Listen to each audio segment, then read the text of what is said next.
Bismillahirrahmanirrahim. Assalamualaikum warahmatullahi wabarakatuh. Alhamdulillahirabbil alamin. Alhamdulillahilladzi arsala rasulahu bil huda wa dinil haq liyuzhirahu 'alad dini kullihi wa kafa billahi syahida. Asyhadu an la ilaha illallah wahdahu la syarika lah wa asyhadu anna Muhammadan abduhu wa rasuluhu la nabiyya ba'dah. Allahumma salli wa sallim wa barik ala sayyidina wa habibina wa nabiyyina Muhammad wa ala alihi wa sahbihi wa man tabi'ahu ila yaumiddin. Nahmadullaha ta'ala wa nashkuruhu la in syakartum la azidannakum wa la in kafartum inna azabi lasyadid.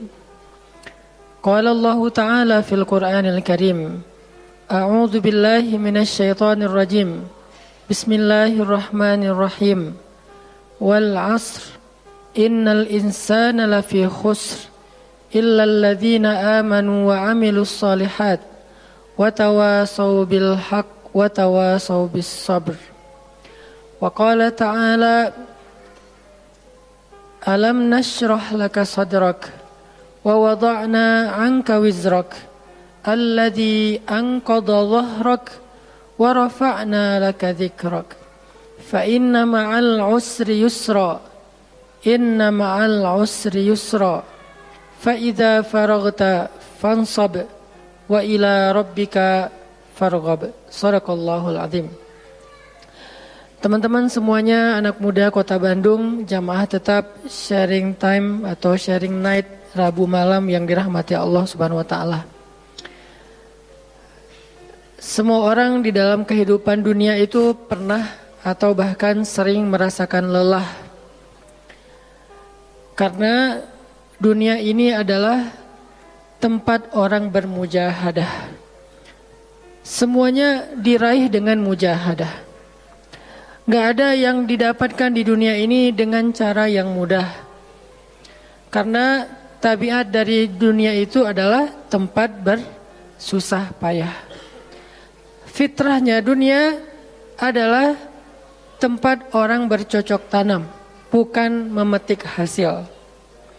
Yang namanya bercocok tanam, kalau kita melihat pada kehidupan para petani atau para pekerja di ladang, di sawah, di kebun, maka kita akan melihat akan melihat kelelahan, keletihan dan kesusah payahan yang luar biasa.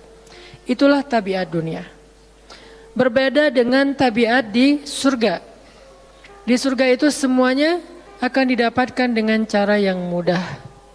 Bahkan sebagian riwayat mengatakan seorang perempuan di surga apabila inginkan seorang anak, maka Allah Subhanahu wa taala akan memberikan anak kepadanya saat itu juga tanpa harus bersusah payah mengandung selama 9 bulan.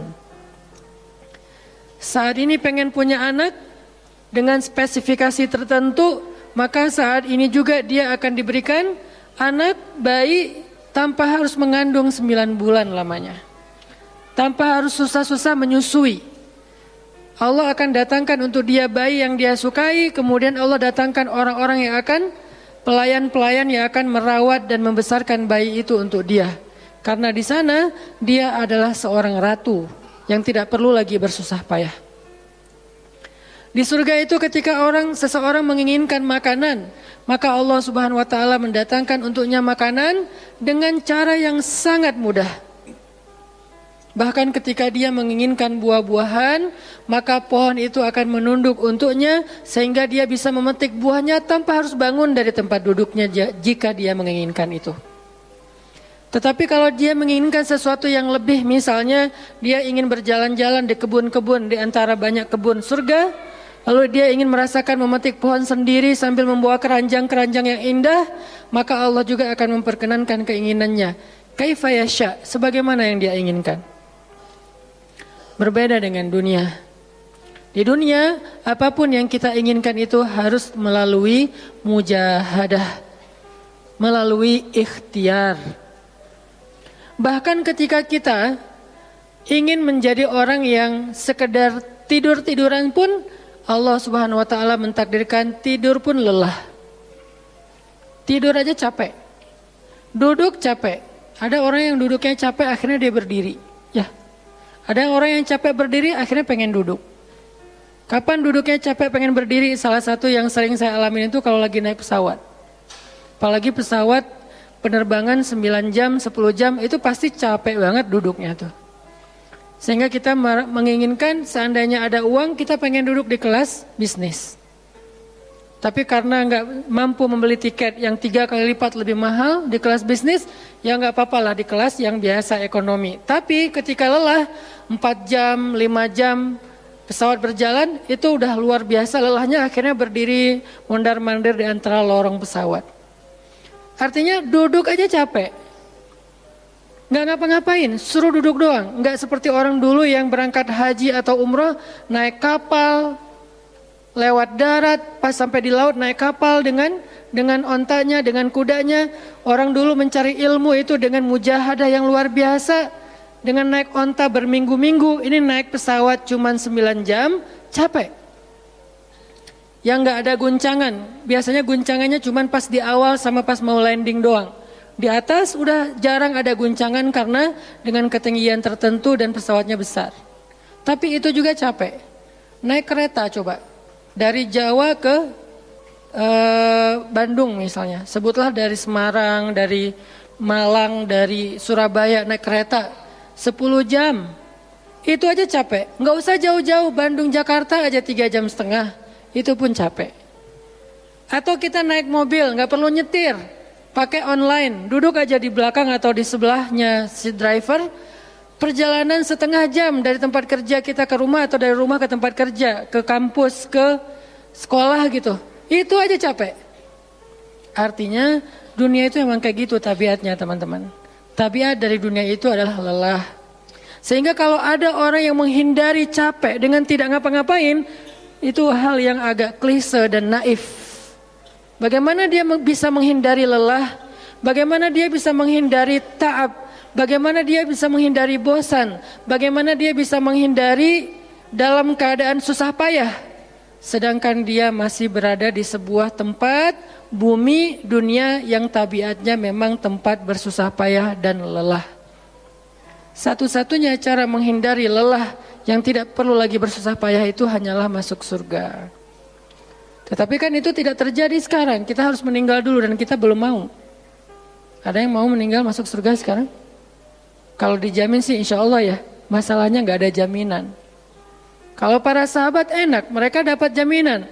Surga Bilal, sebelum Bilal meninggal, Rasulullah udah bilang, Bima sabaktani ilal jannah ya Bilal. Dengan apa kamu mendahului aku ke surga wahai Bilal? Dengan wudu dan sholat syukur wudu. Begitu juga nanti ada sahabat lain yang dijamin masuk surga bighairi hisab wala azab.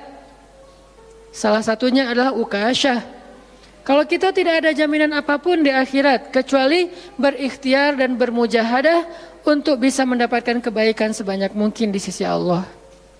Sehingga alangkah naifnya seseorang yang menghindar dari ta'ab wal ham wal gham. Dia berusaha menghindar dari lelah, menghindar dari susah payahnya kehidupan, menghindar dari beban-beban hidup. Itu nggak bisa dilakukan karena kita masih berada di dunia. Yang perlu kita sekarang coba pilih adalah kita mau lelah untuk hal yang sia-sia? Apakah kita mau lelah untuk hanya bersenda gurau?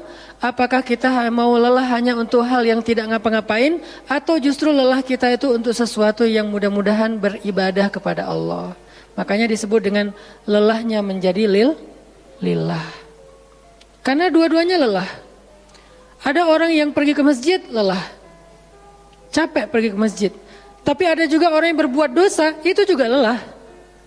Memangnya kalau kita beribadah lelah terus berbuat dosa nggak lelah?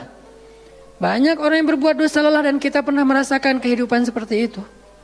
sehari, 2 hari, sebulan, setahun, 2 tahun, sampai kita benar-benar merasakan lelah banget dengan dosa. Di malam hari berbuat dosa, lelah, akhirnya tidur sepanjang siang. Di siang hari berbuat dosa, lelah, akhirnya tidur sepanjang malam. Lelah sama lelahnya. Antara orang yang beribadah dengan orang yang bermaksiat, itu sama lelahnya. Bedanya apa? Yang satu, lelahnya akan diganjar, dibalas oleh Allah dengan kebaikan dunia dan akhirat. Yang satu lagi, lelahnya hanya akan disudahi dengan penyesalan. Sama-sama lelah. Bedanya, lelah yang pertama mungkin baru dirasakan hasilnya setelah itu. Lelah yang kedua seolah-olah bisa langsung dirasakan kesenangannya, tetapi kesudahannya adalah penyesalan. Makanya pada malam ini kita ingin merenungkan beberapa nasihat baik dari Al-Quran maupun hadis tentang bagaimana kita menjadi orang yang setiap hari tetap lelah, tetap banyak beban, tetapi beban itu mudah-mudahan menjadikan kita mendapatkan banyak kebaikan di sisi Allah. Makanya Nabi SAW bersabda dalam hadis riwayat Bukhari dan Muslim, "An-nasu ka'ibil mi'ah, la takadu tajidu fiha rahilatan." Manusia itu seperti 100 ekor onta. Manusia ka'ibil mi'ah, seperti 100 ekor onta. Yang harganya murah 50 juta, yang hidupnya untuk disembelih pada akhirnya nahar, disembelih. Onta itu kan kalau disembelih sambil dia berdiri ya. Kalau ayam, bebek disembelih sambil dipegangin atau diangkat. Kalau kambing dan sapi dibaringkan. Kalau onta disembelih itu sambil diberdirikan. Dia berdiri langsung disembelih. Itu onta. Artinya manusia ka'ibil mi'ah. Nabi itu menggambarkan onta karena onta ini punya banyak macam. Mungkin di Arab nggak ada ayam yang bermacam-macam. Akhirnya pakai bahasanya onta. Kalau di kita mungkin ada ayam potong, ada ayam kampung, dan segala macam. Ada ayam jago. Kalau bebek ada mentok, ada apa? Bebek yang biasa. Macam-macam kan. Di Arab mungkin gak terlalu banyak variannya dan gak terlalu akrab dengan kehidupan sehari-hari mereka. Yang akrab itu kambing, kuda, keledai, onta. Akhirnya Nabi mengatakan, "An-nasu ka'ibil mi'ah." Nabi seolah-olah mengambil sebuah perumpamaan. Dan perumpamaan ini bisa kita ganti dengan culture yang berbeda di setiap negara. Tetapi perumpamaan yang paling baik itu adalah onta. An-nasu ka'ibil mi'ah. Manusia itu seperti 100 ekor onta ibil. Onta potong. Yang hidupnya hanya untuk disembelih oleh tuannya, kemudian dagingnya dimakan atau dijual. Kenapa bisa begitu murahnya? Cuma 50 juta, 40 juta dan berakhir dengan disembelih? Karena onta ini hidupnya tidak istimewa. Dia hidup hanya untuk makan, minum, tidur dan berkembang biak. Cuman itu misi dari kehidupan dia. Makan, minum, tidur, berkembang biak. Udah itu doang. Setiap hari kerjanya makan aja. Lihat hewan ternak ngapain? Merumput aja setiap hari. Nggak ada hewan ternak yang tiba-tiba dia lagi ngapain? Lagi sholat? Nggak ada. Hewan ternak misalnya lagi ngebantuin tetangga? Nggak ada.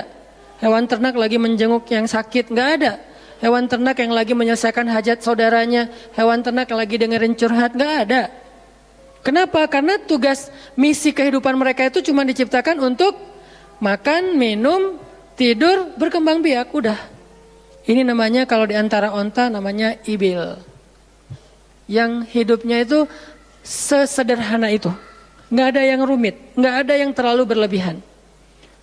Dan an-nasu, manusia secara umum mirip dengan ibil. An-nasu ka'ibili mi'ah. Jadi kalau kita bandingkan dari 100 orang itu hampir semuanya seperti ibil. Misi hidupnya itu hanya untuk dirinya.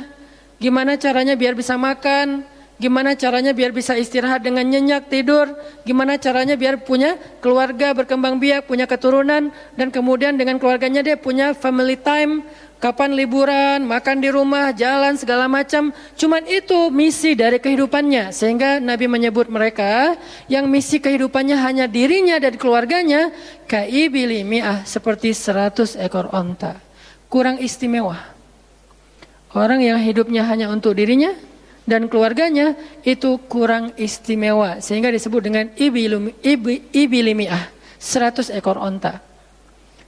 Tapi enggak hina, tidak rendah, tidak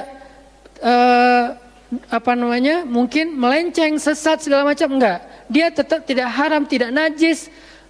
Nabi tidak mengumpamakan manusia seperti seekor anjing, seperti seekor babi, enggak.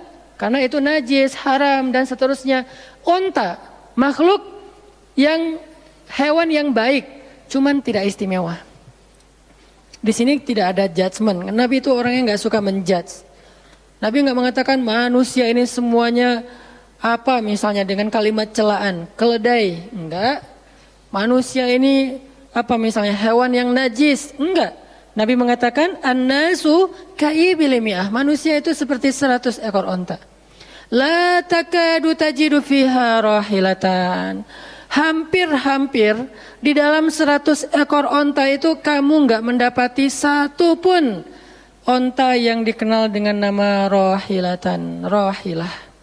Rahilah itu dari kata rihlah. Rihlah itu udah jadi bahasa Indonesia, rihlah.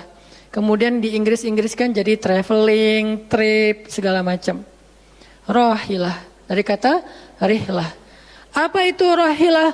Onta yang bertugas untuk membawa beban tuannya dalam perjalanan panjang, baik itu berdagang maupun berperang. Dia punya misi lain selain makan, minum, berkembang biak, terus dipotong. Enggak, misinya lebih keren. Apa? Membawa beban. Membawa beban tuannya. Itulah rahilah. Sehingga punggungnya adalah punggung yang berkah, karena di atas punggung itu ditaruhkan beban terus menerus oleh tuannya. Berangkat bebannya apa, pulangnya beban apa. Karena orang dulu kalau berangkat niaga, berdagang ke luar negeri, itu tuh bukan berangkat bawa beban, pulang nggak bawa apa-apa karena udah diuangkan, enggak. Mereka barter konsep perdagangannya. Kalau berangkatnya bawa kain, pulangnya nanti bawa karpet. Berangkatnya bawa gandum, pulangnya nanti bawa sutra misalnya. Tetap aja ada beban karena mereka berangkat jual misalnya ke Syam, dari Mekah ke Damaskus. Nanti pulangnya dari Damaskus ke Mekah bawa lagi barang-barang Damaskus yang bisa dijual di Mekah. Pas berangkat bawa barang Mekah yang bisa dijual di Damaskus, pas pulang membawa barang Damaskus yang bisa dijual di Mekah. Li'ilafi Quraisy ilafihim rihlatash syita'i was-saif. Rihlah syita'i was-saif. Mereka melakukan rihlah pada musim dingin dan musim panas. Itulah ilafu Quraisy, kebiasaan orang-orang Quraisy. Ilafu Quraisy, kebiasaan tradisi orang Quraisy. Apa tradisinya? Berdagang di musim dingin dan di musim panas. Barang dagangannya beda-beda. Kalau musim dingin yang dibawa itu bahan-bahan jaket. Bahan-bahan untuk menghangatkan tubuh. Bahan-bahan yang kalaupun dia bawa makanan yang biasa dimakan di musim dingin yang menghangatkan tubuh. Kayak misalnya jenis bubur di Arab itu ada namanya adas. Dan itu disebutkan di dalam Al-Quran, di Al-Baqarah. Wa adasiha wa basaliha, ada adas, ada bawang. Adas itu salah satu makanan kesukaan orang Arab di musim dingin. Karena kalau makan adas kayak bubur gitu, dia badannya menjadi hangat. Jadi kayak menghangatkan tubuh gitu. Artinya syita'i was-saif, di musim dingin dan di musim panas, dua-duanya ada barang yang didagangkan. Dan itu adalah ilafu Quraisy, kebiasaan tradisi orang-orang Quraisy. Rihlah. Siapa yang akan dibawa rihlah? Apa yang akan membawa barang dagangan mereka ketika rihlah? Namanya onta rahilah. Onta yang mengangkut beban barang tuannya. Rahilatan. Sehingga onta ini adalah onta yang lebih kuat fisiknya. Onta ini onta yang lebih tangguh perjalanan walaupun mengalami badai. Onta ini onta yang lebih kuat ingatannya sehingga dia menghafal jalan yang dilaluinya. Walaupun terjadi badai dia nggak tersesat. Jarang onta rahilah tersesat. Biasanya yang tersesat itu ibil. Ibil kalau ditaruh di tengah padang pasir, terjadi badai, terus bekas jalannya ketutup dengan pasir, dia bingung. Itu ibil. Sehingga kalau kita baca cerita-cerita tentang orang yang tersesat di padang pasir, rata-rata istilahnya kalau nggak jamal ya ibil. Kalaupun ada onta rohilah yang tersesat, berarti badainya parah banget. Kalau ada hadis onta rohilah tersesat, berarti badainya parah banget. Artinya rohilah ini ingatannya kuat. Dia kalau lewat satu jalan, setahun kemudian lewat lagi dia masih hafal. Itu rohilatan. Dalam teknologi sekarang kita nyebutnya dengan map. Ada banyak platform aplikasi map digital yang membuat kita bisa menghafal jalan. Dan diupdate terus, jalan ini sekarang macet segala macam. Rohilatan punya kemampuan membaca jalan walaupun mungkin berbeda dengan teknologi sekarang. Itu namanya rohilatan. Ini kata Nabi, la takadu tajidu fiha rohilatan. Manusia itu seperti 100 ekor onta. Dan di antara 100 ekor onta itu, atau 100 orang itu, hampir kamu tidak mendapati satupun yang bernama rohilatan, yang mampu mengangkat beban lebih.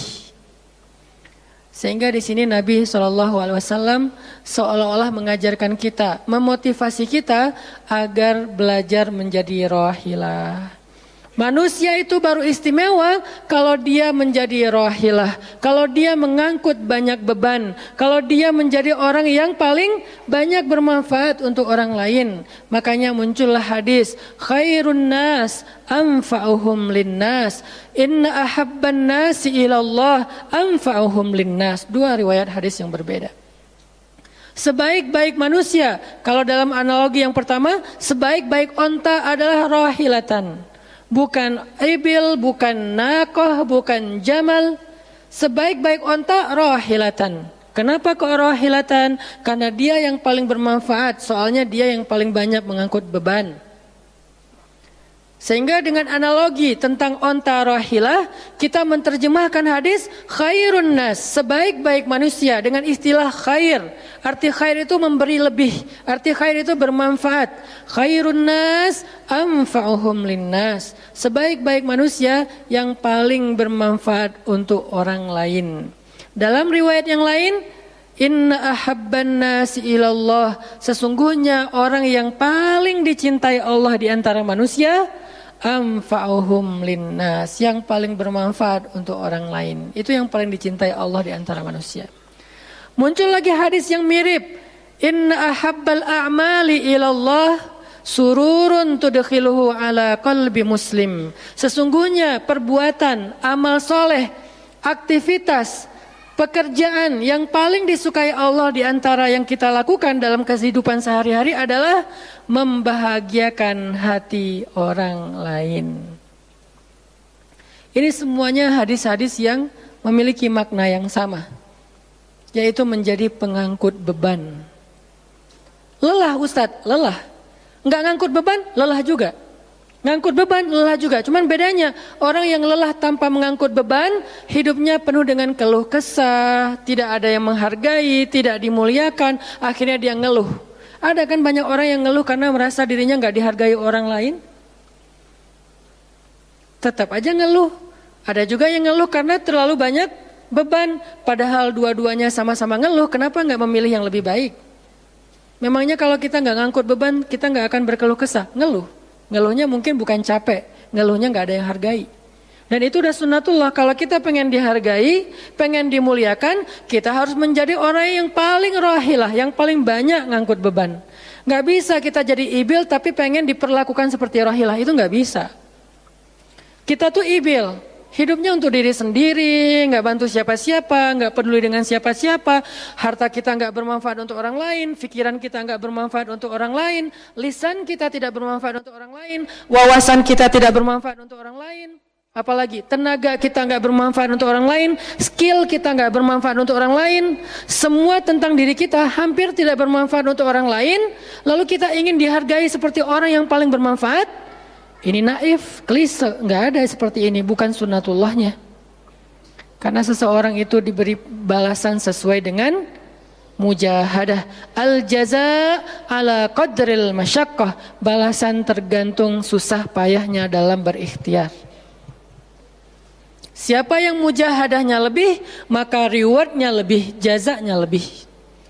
Jadi saya kadang-kadang ngerasa, dulu saya juga pernah merasa kayak gitu. Kenapa kok dia dihormati saya enggak?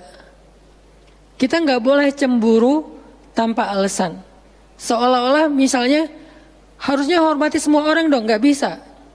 Itu udah fitrah manusia dan sunatullah dalam kehidupan di dunia. Kalau kita pengen dihormati orang, kita harus menjadi rohilah. Kalau kita pengen dihargai orang, kita harus jadi rohilah. Nggak bisa kita berharap dihargai oleh pasangan kita atau calon pasangan kita, tapi kita nggak punya tanggung jawab. Nggak bisa. Kalau teman-teman pengen dihargai oleh pasangan halalnya, teman-teman harus mengangkat tanggung jawab yang lebih berat daripada dia. Kalau dia yang capek, kita leyeh-leyeh aja di rumah, tapi kita minta dihargai, saya kan suami. Suami itu bukan status, suami itu peran. Ada orang dia jenis kelaminnya perempuan, tapi dia suami. Kenapa? Karena dia mengambil peran laki-laki. Dan itu saya melihat banyak perempuan seperti ini. Hebat. Dan memalukan bagi suaminya. Di beberapa tempat saya melihat suaminya di pagi hari gak kerja. Cuma nongkrong-nongkrong aja di warung. Ngopi juga itu ada uangnya, giliran untuk nafkah keluarga dia gak punya uang. Untuk ngopi, untuk rokok dia punya uang. Untuk anaknya nunggak sekolahnya. Untuk anaknya makanannya seadanya. Sehingga karena ini udah berjalan bertahun-tahun, akhirnya istrinya udah nggak sanggup lagi berharap kepada dia, minta cerai juga nggak dicerai-ceraikan, akhirnya istrinya ikhtiar sendiri. Istrinya jadi pembantu rumah tangga, istrinya jadi kerja ke luar negeri. Saya beberapa kali ke Hong Kong, hampir tiap 4 bulan sekali ke Hong Kong, dan selalu mendengar cerita teman-teman di Hong Kong, para pejuang-pejuang di Hong Kong itu kan 99%-nya perempuan ya. Hong Kong itu 99% lebih perempuan. Beda kan sama Taiwan, Korea itu laki-laki dan perempuan agak imbang lah. Tapi kalau Hong Kong itu bisa dibilang dari 100 pekerja 99 orangnya bahkan lebih adalah perempuan. Dan semua mereka punya masalah yang hampir sama di negerinya, di kampungnya. Masalahnya mereka terpaksa untuk berangkat ke luar negeri karena ada yang demi membiayai sekolah anak-anaknya, single parent. Kemana suaminya? Suaminya pergi dan tidak bertanggung jawab. Atau suaminya ada tapi tidak mampu mencari nafkah. Terpaksa dia kerja ke luar negeri dengan segala macam resiko. Dan banyak banget kasus di Hong Kong. Siapa juga yang mau jauh-jauh dari keluarganya, apalagi punya anak masih kecil ya. Kemarin kita baru dengar cerita seorang anak yang harus merawat ayahnya yang sakit kanker gara-gara di rumahnya nggak ada siapa-siapa, ibunya berjuang di luar negeri. Kenapa? Karena suaminya sakit. Kalau ini masih bisa kita pahami lah. Tapi kemana pamannya misalnya? Kemana misalnya kakaknya? Nggak tahu punya kakak atau gimana? Nggak tahu kondisi pamannya. Yang jelas bahwa ternyata kita itu dihargai itu bukan karena kita berstatus suami. Kita dihargai karena kita berperan sebagai suami, bukan berstatus sebagai suami. Kalau suami pengen dihargai, ambillah peran suami. Laki-laki pengen dihargai, ambillah peran laki-laki. Apa peran laki-laki? Tanggung jawab. Ambil sebanyak mungkin. Kalau kita udah menikah, tanggung jawab kita itu kalau mau lebih, jangan cuma istri. Ambil keluarga istri untuk kita ambil tanggung jawabnya. Adiknya istri, mungkin keluarga istri kita nggak mampu. Adiknya kita sekolahin. Mertua sakit, kita biayain. Nanti siapa lagi? Keluarga besarnya ada masalah, kita biayain, kita hutangin. Kalau misalnya kita nggak sanggup memberikan hadiah atau sedekah, ambil amanah, tanggung jawab itu ambil semampu kita. Itulah contoh Rasulullah SAW. Makanya Nabi ketika sudah menikah dengan Khadijah, yang tinggal di rumah Nabi itu bukan cuma anak kandung beliau, ada anak angkatnya Zaid bin Harithah, ada sepupunya Ali bin Abi Thalib. Ada banyak lagi keluarga besar Khadijah yang tinggal bersama Nabi. Sehingga rumah Nabi itu adalah rumah yang banyak sekali orang-orang yang ditampung oleh beliau. Itu yang disebut dengan anfa'uhum linnas, ambil tanggung jawab yang besar. Sehingga Khadijah itu respect banget sama sosok Nabi Muhammad. Bahkan sebelum Nabi dapat wahyu, sehingga gak disebut Nabi, respect sama sosok seorang Muhammad. Apalagi setelah beliau dapat wahyu, beban beliau bukan lagi keluarganya sekarang, beban beliau adalah umatnya. Yang diurus oleh Nabi bukan lagi keluarga sekarang setelah dapat wahyu, umat. Dan umat di sini lintas nasionalisme. Ada yang datang dari Persia namanya Salman Al-Farisi, ada yang datang dari Romawi namanya Suhaib Ar-Rumi. Ada banyak sahabat-sahabat yang lintas kabilah, bukan hanya orang Quraisy. Ada yang datang dari Yaman, termasuk Sumayyah dengan Yasir, keluarga yang pertama syahid dalam Islam. Ini dari Yaman. Kemudian pindah lagi ke Madinah yang bukan orang-orang Quraisy. Di sana ada Bani Mudhar dari kabilah Aus dan Khazraj. Nanti berkembang lagi sampai ke Asia, Eropa dan seterusnya. Inilah bebannya Rasulullah sallallahu alaihi wasallam. Sehingga Allah menyebutnya dengan istilah rahmatan lil alamin. Rahmah. Tahu arti rahmah? Rahmah itu kasih sayang. Maksud kasih sayang memberi sayang. Kasih sayang, bukan minta disayangi. Jadi kalau kita mau berkasih sayang, ya kasih sayangnya, jangan sayangi saya dong. Itu bukan kasih sayang, namanya terima sayang. Bukan kasih sayang, terima sayang, minta sayang. Itu namanya bukan rahmah, bukan mawaddah. Yang namanya rahmah kasih sayangnya. Kalau kita nggak punya sayang, berarti kita nggak punya rahmah. Apa bentuk sayang kita? Perhatian. Apa bentuk sayang kita? Perasaan. Apa bentuk sayang kita? Dengan harta. Itu sayangnya. Dan Nabi, wa ma arsalnaka illa rahmatan lil alamin. Tidaklah kami mengutus engkau Muhammad kecuali untuk menjadi kasih sayang kepada alamin. Arti rahmah dalam tafsiran yang lebih luas menyelesaikan hajat manusia seluruh alam. Seluruh alam. Itulah kenapa Nabi Muhammad menjadi orang yang paling mulia. Karena yang diambil bebannya itu bukan satu keluarga Khadijah. Bebannya itu bukan satu kota Makkah. Bebannya itu bukan cuma orang Arab. Alamin. Sehingga Allah mengatakan, wa rafa'na laka dzikrak. Kami angkat engkau menjadi manusia yang paling mulia. Karena beban yang diambilnya paling berat. Apa beban Nabi? Apakah cuma ceramah? Enggak cuma ceramah. Kalau cuma ceramah gampang. Saya pernah menjadi penceramah dan saya pernah menjadi programmer dalam dakwah. 8 tahun saya ceramah di Bandung. Gampang banget. Dan kalau mau nyaman jadi ustadz, mending saya jadi penceramah aja. Gampang banget. Diundang-undang.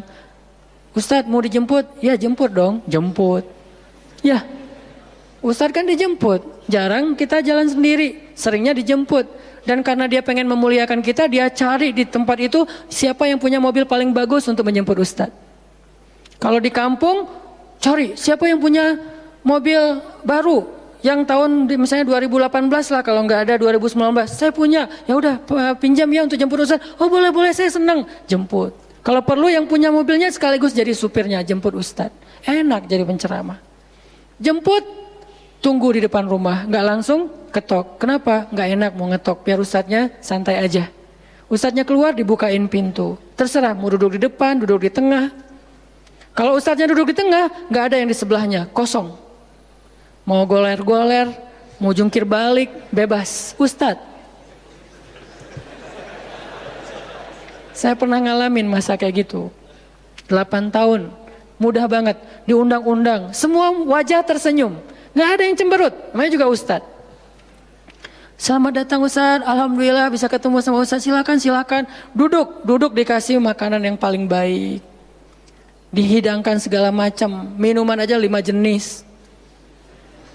Sampai bingung nih mana yang mau diminum. Ustadz mau apa? Kadang-kadang beberapa teman-teman panitia yang sangat udah pro banget nanya. Ustadz itu nanya ke asisten lah atau siapa manajemen, kalau dia punya manajemen. Ustadz itu sukanya makanan apa? Disediakan makanan kesukaan Ustadz. Kalau ke Bandung Ustadz senangnya makan apa? Disediakan makanan khas Bandung kesukaannya Ustadz. Dicari dari restoran terbaik yang ada di kota itu. Ini perlakuan terhadap Ustadz. Nyaman banget kalau ceramah tuh. Ceramah berapa lama? Terserah Ustadz. Kalau lagi mood 3 jam. Kalau enggak lagi mood 45 menit. Ustadz kok ceramahnya cuma sebentar? Saya lelah sekali. Oh enggak apa-apa Ustadz, istirahat ya Ustadz, sehat terus ya Ustadz. Doain. Pulang dianterin, maaf dikasih amplop, transport segala macam. Kadang-kadang wah ngasihnya cukup untuk 2 bulan makan. Masya Allah enak. Kalau cuman yang disebut dengan rahmatan lil alamin itu cuman ceramah, itu bukan rahmatan lil alamin. Walaupun itu salah satu kebaikan. Tapi kemudian setelah 8 tahun saya berdakwah dengan ceramah, saya mengubah konsep dakwah saya menjadi programmer. Memprogram masjid. Al-Latif. Saya ngomong dengan Pak Iman beri saya kesempatan memprogram Al-Latif, bikin gerakan, bikin dakwah. Bukan masjid yang memprogram, kemudian Ustadz mengisi, itu salah. Menurut saya, keliru kalau masjid membuat program, Ustadz cuma mengisi program itu, keliru. Ustadz yang program, masjid fasilitasi, nanti insya Allah akan berkah. Alhamdulillah Pak Iman, Ketua DKM Al-Latif sepakat. Ya udah Ustadz silakan, mangga, dikasih waktu 2 tahun. Kalau nggak ada perubahan diambil alih. Dalam 2 tahun kita coba program dari awal, bikin gerakan anak muda, pemuda hijrah lahir waktu itu. Mulai programming, gimana caranya biar masjid rame. Dari yang cuma 20 orang kajian setiap Rabu malam, dari dulu udah Rabu malam. Yang hadir berapa orang? 20 orang. Kalau Persib lagi main, libur. Semua pada nonton. Malah sering lagi libur. Kadang-kadang Persib nggak main. Terus yang main siapa? Yang main Piala Eropa kah, Piala Champion kah, Liga Eropa, Piala Dunia, libur. Akhirnya berkembang pelan-pelan jadi setengah masjid, satu masjid, membludak keluar masjid sampai ke Jalan Cendana. Akhirnya pindahlah ke masjid ini. Kenapa? Karena udah nggak nampung, nggak enak juga dengan tetangga, karena parkirnya kemana-mana. Kan kita pindah ke sini karena Al-Latif nggak nampung.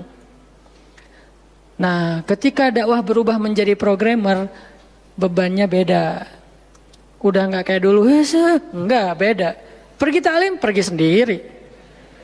Bahkan berkorban dengan harta sendiri, bareng-bareng dengan teman-teman. Semuanya lelah, kita meeting sampai tengah malam. Emangnya gampang membuat tren hijrah? Nggak mudah teman-teman. Kita harus meeting, mikirin. Sekarang tambah lagi beban yang lain, Barisan Bangun Negeri.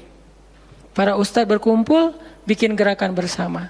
Kita bikin Barisan Bangun Negeri, dikasih amanah untuk jadi amirnya, mikirin apa yang harus kita lakukan. Program pertama saya bilang less waste, isu lingkungan. Kenapa? Kita pengen jadiin masjid sebagai 911.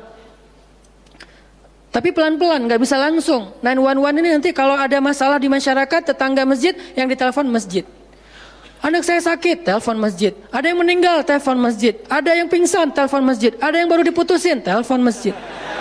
Sampah ini udah darurat. Bandung ini hanya batas deadline penanganan sampah kita kalau kata Pemkot itu sampai 2023. Kalau kita nggak punya alternatif, ini akan jadi masalah besar. Jakarta, saya kemarin ke Jakarta sampai 2022, lebih cepat sedikit daripada Bandung. Artinya mereka hanya bisa menampung sampah sampai 2022. Sisanya kalau nggak ada solusi alternatif, maka akan terjadi masalah besar, tumpuk sampah di depan rumah masing-masing selama nggak usah sebulan, seminggu aja gimana rasanya? Nggak ada yang ngambil sampah di depan rumah kita, seminggu aja. Petugas sampah nggak ngambil sampah di depan kos-kosan, di depan rumah. Sehari telat aja itu udah nggak enak, apalagi seminggu, sebulan, setahun, jadi gimana?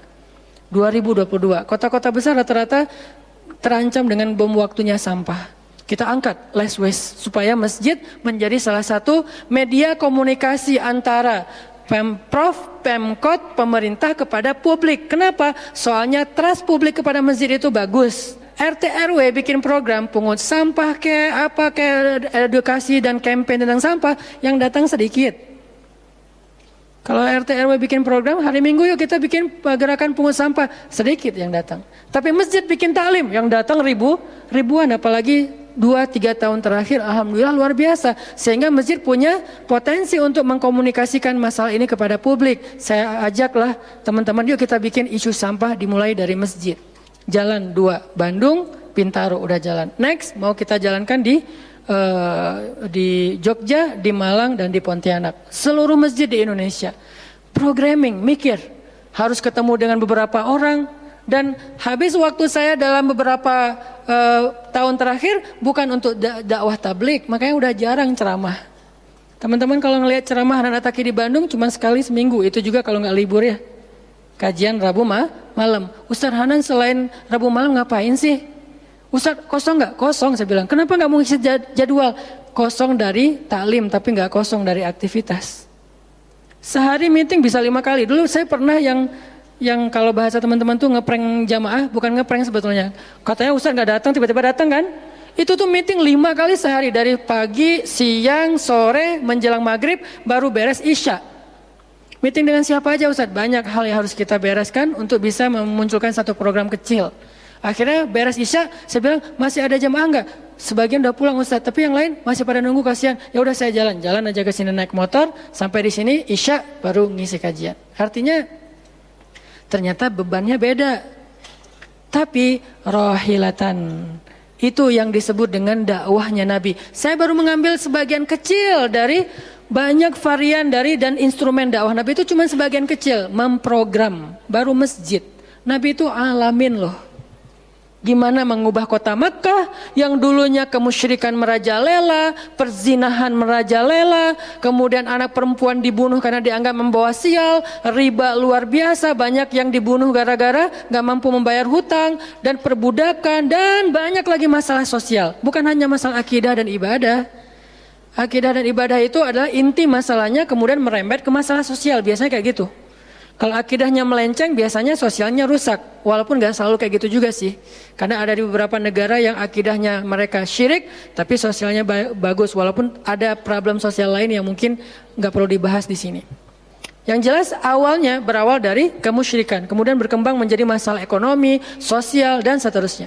Nabi menyelesaikan masalah kota Mekah. Gimana caranya? Mekah yang tadinya kota yang jahiliyah menjadi kota Islamiyah, kota yang Rabbaniyah, kota yang penuh dengan kebaikan. Madinah yang tadinya kota yang penuh dengan sampah, Yathrib berubah menjadi kota Munawwarah. Sekarang udah nyampah lagi. Di zaman Nabi itu benar-benar Madinah Munawwarah.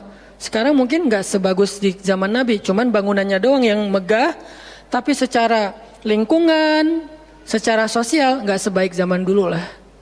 Kalau bangunan itu kan bukan indikasi peradaban ya. Karena kita pernah mengalami masa peradaban Islam yang keren, nggak ada tuh bangunan pencakar langit seperti Dubai. Kita di Dubai bangunan pencakar langit, tetapi secara peradaban ada masalah di Dubai, terutama masalah sosial. Di Arab Saudi masalah lingkungannya luar biasa, salah satu penghasil sampah 10 besar di dunia. Kalau untuk masalah sampah organik termasuk 5 besar di dunia. Artinya makan sering dibuang-buang. Makanya sampah organiknya paling banyak, waste-nya paling banyak. Itu yang diselesaikan oleh Nabi di kota Mekah dan Madinah. Kemudian berkembang di kota-kota lain sampai ke Irak, sampai ke Syam, sampai ke Mesir, sampai ke Eropa, sampai ke Turki, sampai ke Afrika, bahkan sampai ke Nusantara. Rahmatan lil alamin. Rahmah bukan cuma ceramah. Kalau ceramah, Nabi lebih jago dari siapapun. Orang siapapun yang berceramah itu kopas dari Nabi kan? Ada yang ceramah nggak kopas dari Nabi? Nggak ada. Kopas dari Nabi Musa enggak, kecuali diriwayatkan dari Nabi Muhammad, kemudian baru Nabi Muhammad meriwayatkan dari Nabi Isa dan Nabi Musa. Semuanya kopas, copy paste dari Rasulullah SAW. Artinya kalau mau ceramah, bahan Nabi itu banyak banget. Dan kalau Nabi mau ceramah, yang ngundang pasti banyak banget. Jadilah Nabi dai sejuta umat. Capek pasti setiap hari 5 kajian. Nabi lagi di mana? Lagi di Syam. Sampai 2 tahun ke depan jadwal ceramah penuh. Kalau Nabi mau kayak gitu. Tapi ternyata Nabi bukan cuma ceramah, memprogram umat. Ada yang masalah datang ke Nabi, ya Rasulullah, saya diceraikan oleh suami saya dengan bahasa, kamu bagi saya seperti ibu saya, zihar. Nabi bingung nih, gimana nih zihar? Kok suaminya gitu banget sih sama dia? Ya udah, berarti kamu sudah diceraikan oleh suamimu. Sabar ya, dinasihati, disabar-sabarin sama Nabi. Dia pulang turun ayat surat Al-Mujadalah tentang bab zihar. Ada lagi yang datang rame. Dia yang salah, saya yang salah, dia yang salah. Akhirnya didamaikan sama Nabi. Nabi mau takbir nih, pergi ke masjid mau sholat berjamaah. Mau takbir, ya Rasulullah, di Bani Salamah ada masalah, mereka hampir berperang. Gak jadi takbir, pergi ke Bani Salamah menyelesaikan hajat mereka. Datang-datang jamaah udah sholat, Nabi sholat yang jamaah yang kedua. Artinya rahmah, ngambil beban umat. Belum lagi nanti beban umat yang tertindas di antara Bani Israel, di luar negeri, di Yaman, di Syam. Yang Nabi mengutus para sahabat untuk menyelesaikan hajat-hajat mereka. Makanya Nabi mengatakan, siapa yang datang kepada saudaranya untuk menghilangkan masalahnya, maka Allah akan menghilangkan masalah orang ini nanti di akhirat. Makanya beban Nabi itu berat banget teman-teman.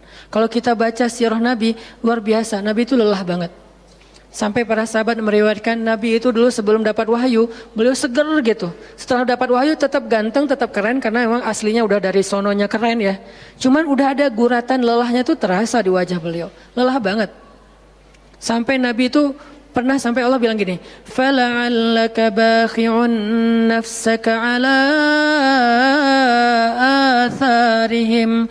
Hampir saja engkau mencelakai dirimu gara-gara mereka. Mas, apa maksudnya? Kok Nabi hampir mencelakai dirinya gara-gara mereka itu maksudnya apa? Saking terbebannya Nabi dengan kondisi umat, hampir-hampir Nabi itu sakit keras, hampir-hampir Nabi itu binasa, celaka, meninggal demi mikirin nasib umat. Kayak gitu banget coba. Itu namanya rohilatan. Kita belum sanggup untuk memikul beban umat sedunia. Makanya minimal kalau kita nggak ngambil beban umat sedunia dengan tangan kita, minimal dengan pikiran kita aja. Kita mikir nggak sih nasib Palestina? Atau kita masih nganggap bahwa itu beda negara? Kalau beda negara oke. Apakah kita memikirkan mereka karena kemanusiaan? Masa kita mau bilang mereka bukan manusia? Kan sama-sama manusia. Harusnya kita merasakan apa yang dia rasakan karena kita sama-sama manusia, punya perasaan yang sama. Kalau kehilangan akan sedih, kalau melihat kezoliman juga nggak akan kuat, kalau dizolimi juga akan sakit. Kita mikir nggak tentang Palestina? Kita mikir nggak nasib Suriah? Kita mikir nggak nasib Rohingya? Kita mikir nggak nasib Yaman? Apakah gara-gara kita mikir tentang mereka lantas kita jadi radikal dan teroris? Sejak kapan kita memikirkan nasib orang yang tertindas tiba-tiba jadi radikal? Apakah orang yang tidak memikirkan orang lain hanya dirinya sendiri berarti orang yang baik? Justru makin banyak kita mikirin nasib mereka, kita makin rohilatan walaupun belum sanggup menyelesaikan hajat mereka, mikir doang. Dengan kita lihat postingan yang terakhir di Idlib, bagaimana anak bayi kehilangan kakinya gara-gara kena bom dari tentara Rusia. Kita belum sanggup ngasih solusi sebagai pribadi maupun sebagai bangsa, belum sanggup. Pertama jaraknya jauh, kedua memang kita juga belum punya kemampuan untuk itu. Tapi kita berharap suatu saat Indonesia ini harus sanggup menyelesaikan masalah dunia. Kenapa? Kita ini punya potensi peradaban, bangsa yang besar. Masa kita mau jadi kerdil terus ngikutin bangsa lain? Kita ini bangsa besar, umat Islam terbesar di dunia. Dan orang Indonesia itu pinter-pinter, profesornya banyak, saintisnya banyak, orang kayanya banyak, keren Indonesia nih. Kenapa Indonesia yang keren kayak gini cuma ngurus diri sendiri aja nggak bisa? Harusnya ngurus dunia bukan ngurus diri sendiri. Itulah Islam yang sebenarnya. Kita ngurus Rohingya. Gimana caranya Rohingya punya tempat tinggal? Kita urus Suriah. Kita urus Palestina. Lalu apakah kita memikirkan tetangga kita? Teman-teman lihat deh. Salah satu yang mungkin proyek kecil lah. Ini yang karena yang saya tahu karena istri sendiri yang ngerjain. Lihat rumah teduh sahabat Iin. Setiap harinya ada yang meninggal dengan kanker ovarium yang gede banget, ada yang kanker yang dulu yang saya bawa Ustaz Abdul Somad keliling di Bandung tuh, seorang anak muda yang udah meninggal, seminggu setelah Ustaz Abdul Somad mengunjungi dia, Rian namanya, meninggal dunia. Alhamdulillah dia sempat ketemu dengan Ustaz Abdul Somad, sempat dinasehati, mudah-mudahan di akhir hayatnya dia setelah dapat nasihat dari UAS, dia jadi sabar, jadi balik lagi ke Allah sehingga husnul khatimah. Datang kita ketemu dengan Rian, habis ininya. Gara-gara apa? Gara-gara pernah kecelakaan di laut, terus jadi kayak kanker kulit, luar biasa. Itu parah banget. Dan itu nggak satu kasus, banyak. Di Jawa Barat aja udah banyak banget, apalagi Indonesia. Apakah kita mau mengambil beban itu? Atau kita bahkan melihat juga nggak mau, karena ngerasa nggak kuat, nggak berani. Terus kapan kita kuatnya? Kalau kita nggak kuat, namanya bukan rohilah. Yang namanya rohilah itu harus kuat. Dikuat-kuatin kalaupun nggak kuat. Sudah seberat apa beban yang kita ambil? Selain, dan itu nggak bisa di apa ya bahasanya, diambil sebagian, dibuang sebagian yang lain, enggak. Minimal kalau yang di dekat kita mengambil bebannya sampai menyelesaikan hajatnya dengan harta mungkin, dengan skill, dengan network, dengan minimal dengan sosial media kita repost, ya ada yang bisa bantu ini enggak. Kalau yang di luar negeri karena kita nggak sanggup menyelesaikan, minimal dengan pikiran dan doa. Kasihan yang mereka, doain terus, karena doa kita itu ngaruh. Jangan berpikir mendoakan mereka itu nggak ngaruh itu. Mempercepat datangnya pertolongan Allah. Minimal dengan doa kita, Allah kuatkan hati mereka. Minimal. Dengan doa kita, Allah kuatkan hati saudara kita di Yaman, yang kelaparan di Syam, di Palestina, di Rohingya, di Turkistan, yang masih dalam campnya orang-orang komunis. Minimal doa kita menguatkan hati mereka, kan berarti membantu. Ada orang yang ketika dapat musibah, kita datang nggak bisa ngasih solusi, tapi begitu kita nasihati lalu kita doakan, itu udah membantu dia, minimal hatinya jadi lapang. Kemudian kita doakan, dia merasa diperhatikan. Bukankah itu sebuah bantuan? Dan itu rahilah. Semuanya aja yang di luar negeri kita pikirkan, apalagi yang di dalam negeri, semampu kita. Makanya nama barisan kita tuh Barisan Bangun Negeri. Kalau ditanya, apa Ustadz tujuan bikin gerakan Barisan Bangun Negeri? Ya bangun negeri. Masa masih ditanya ya? Karena masih ada yang nanya, ngapain sih tuh ustadz-ustadz ngumpul mau bangun negeri? Itu udah jelas dari namanya juga. Terus santrinya ngapain? Namanya Santri Bangun Negeri. Ustadznya Barisan Bangun Negeri, ada 2 nama. Para guru, saya pelan-pelan pengen ngumpulin para guru-guru yang seleting. Supaya kita barengan. Ngumpulin pelan-pelan. Namanya Barisan Bangun Negeri. Nanti teman-teman yang ngikutin para guru, para santri, namanya Santri Bangun Negeri. Jadi kalau ditanya mau ngapain, mau bangun negeri. Programnya apa? Pertama, program isu lingkungan. Nanti naik lagi isu sosial. Naik lagi isu healthcare, kemanusiaan, kesehatan, dan seterusnya.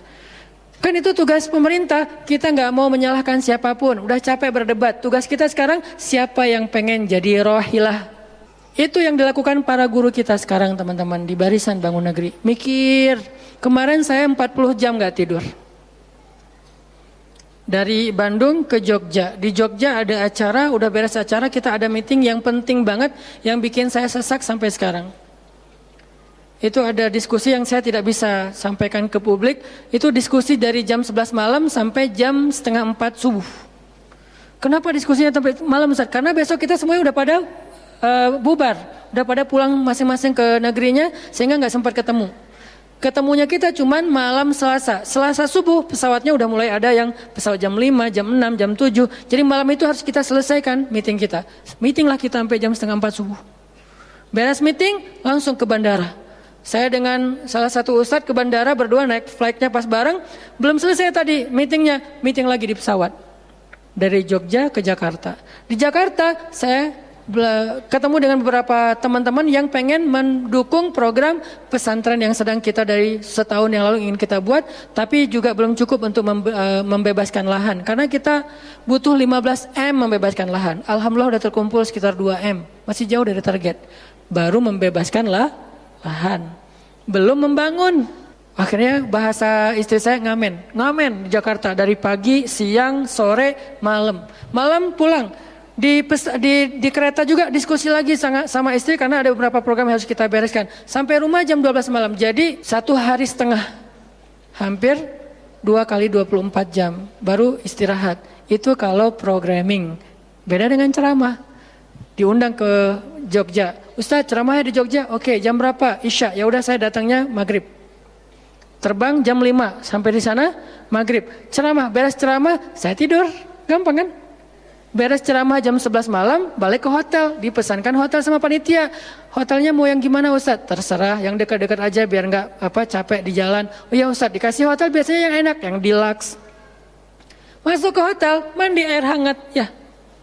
Beres mandi air hangat, pesan makanan online.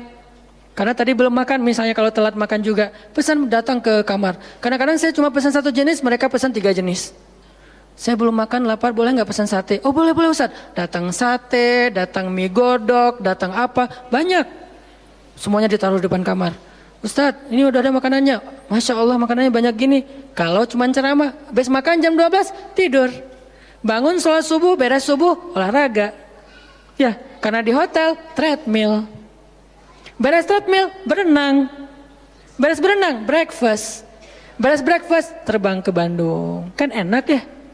Kalau cuman ceramah. Jadi kerjanya cuman 1,5 jam pas ceramah. Itu juga santai. Namanya juga ceramah gampang. Tapi kalau programming, buat program, kayak tadi ceritanya, meeting, gak beres-beres. Sampai enak dengan meeting. Kopi entah berapa gelas. Ada yang digulaan, ada yang gak digulaan. Ada yang pakai susu, ada yang gak pakai susu. Sampai diistilahkan yang gak pakai susu, kopi akhi. Yang pakai susu, kopi ukhti. Semua jenis kopi. Artinya rohilatan. Ternyata memang benar kata Nabi, manusia itu seperti 100 onta, sedikit yang rohilatan. Makanya sekarang kita mau milih mau jadi rohilatan atau mau jadi 100 onta.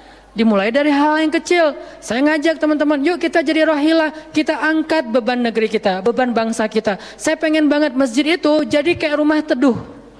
Sekarang yang menjalankan pasien kanker kurang mampu se-Jawa Barat, salah satunya rumah teduh itu. Yang sekarang ada 15 rumah dengan sekitar 300 pasien. Yang setiap kali operasi itu 40 juta. Karena kalau pakai BPJS antrinya setahun. Sehingga harus pakai jalur normal. Dan beberapa di antara mereka belum sanggup untuk membayar cicilan BPJS sehingga nunggak nggak bisa pakai. Kita selesaikan. Harusnya itu dilakukannya oleh masjid. Kenapa? Karena potensi zakat, infak, sedekah, kenceleng masjid gede. Jangan cuma dipakai buat renov. Jangan cuma dipakai buat pengumuman hari Jumat. Kenceleng minggu ini 300 juta. 300 juta di sebelah masjid ada orang lapar. Berarti ngapain 300 juta teh? Harusnya 300 juta itu kenceleng minggu ini. Harusnya 300 juta. Tapi tinggal 10 juta. Kenapa? Beban umat diangkat semua sama masjid. Itu cita-cita kita, pengennya masjid itu menjadi, makanya ada hashtag masjid peradaban. Apa masjid peradaban? Masjid rohilah, masjid yang mengangkat beban umat, bukan cuma membuat program jihad, pengajian hari Ahad. Udah lewat lah masa kayak gitu-gitu, udah gak keren. Nih saya tantang masjid-masjid yang ada di Indonesia, jangan hanya fokus dengan taklim. Taklim itu udah banyak dan mudah melakukannya, kurang challenging. Coba masjid mikirin masalah sekitarnya, satu masjid mikirin satu RW kalau masjidnya kecil. Kalau masjidnya masjid kecamatan, mikirin satu kecamatan. Kalau udah beres dengan kecamatannya, gak ada lagi masalah, pergi ke kecamatan sebelah. Kolaborasi dengan masjid kecamatan sebelah, yuk selesaikan masalahnya. Bisa banget kalau masjid mau. Tapi serahkan programnya ke ustadz yang ngerti harokah, yang ngerti pergerakan. Dan sekarang udah banyak ustadz yang ngerti pergerakan. Baru kita akan melihat Indonesia yang luar biasa. Terus apa yang bisa kami lakukan Ustadz? Yuk bareng-bareng dengan saya, dengan pemuda hijrah, dengan para guru barisan bangun negeri, kita bangun deh Indonesia semampu kita. Dengan apa? Dengan skill kita masing-masing. Dengan potensi kita masing-masing. Ada yang punya harta dengan hartanya. Ada yang punya kemampuan skillnya dengan skillnya. Saya udah berkali-kali menjelaskan, skill itu untuk dakwah penting, bukan hanya penceramah. Nah, mau nggak nih teman-teman? Yuk kita bangun Indonesia. Sekarang kita mikirin apa yang bisa kita lakukan untuk Indonesia, masing-masing dengan potensi kita. Karena kita anak masjid, anak masjid. Karena kita banyak sering ke masjid, ya udah kita bangun Indonesia dengan cara masjid. Dan ternyata cara masjid itu bukan cuma Allahu Akbar dan Subhanallah, salam, enggak. Yang dibicarain di masjid itu bukan cuma juz-juz Al-Quran, tapi masalah umat. Karena Nabi membicarakan masalah umat itu di Masjid Nabawi. Yang kita pengen ke sana, berharap banget bisa umroh. Apakah di Masjid Nabawi itu cuma ada raudhah kemudian orang berdoa egois banget pengen masuk surga sendiri? Enggak. Di raudhah itu Nabi dengan Jibril bicara tentang umat. Gimana caranya umat ini selesai masalah mereka. Sampai ke penjuru dunia. Yang terjajah dibebaskan dari penjajahan, yang terzolimi dibebaskan dari kezoliman. Itu namanya rohilah. Saya yakin di sini banyak potensi dan skill yang keren-keren. Coba berikan skillnya untuk dakwah, dedikasikan skillnya untuk agama. Yang kalau kita dedikasikan untuk agama, insya Allah untuk bangsa dan negara udah pasti. Karena agama kita itu bukan agama ritual. Agama kita ini adalah agama kehidupan. Sehingga yang ada di dalamnya bukan cuma bab sholat, tetapi juga bab orang sakit. Dan kita tahu banyak hadis tentang itu, bab lingkungan, dan kita mulai tahu hadis-hadis tentang itu. Yuk kita dedikasikan skill kita, potensi kita, harta kita untuk agama Allah, kita angkat beban umat bareng-bareng. Karena kalau saya ngangkat sendiri, saya paling-paling ngangkat sanggupnya itu 100 kilo, itu juga udah ngos-ngosan. Tapi kalau kita ngangkat bareng-bareng, bisa bertonton beban umat kita angkat. Mudah-mudahan dari kajian mager ini, mudah-mudahan kelak kita bisa menjadi orang yang mudah bergerak, sanggup bergerak, dan geraknya bersama-sama. Barakallahu fikum, billahi taufiq wal hidayah. Allahumma inna nas'aluka ridhaka wal jannah wa na'udzubika min sakhatika wan nar. Allahumma a'inna ala dzikrika wa syukrika wa husna ibadatik. Rabbana habbib ilainal iman wa zayyinhu fi qulubina وكره إلينا الكفر والفسوق والعصيان واجعلنا من الراشدين ربنا آتنا من لدنك رحمة وهيئ لنا من أمرنا رشدا وهيئ لنا من أمرنا رشدا وهيئ لنا من أمرنا رشدا واجعل لنا من كل ضيق مخرجا ومن كل هم فرجا ومن كل عسر يسرا ربنا آتنا في الدنيا حسنة وفي الآخرة حسنة وقنا عذاب النار وصلى الله على سيدنا محمد وعلى آله وصحبه أجمعين والحمد لله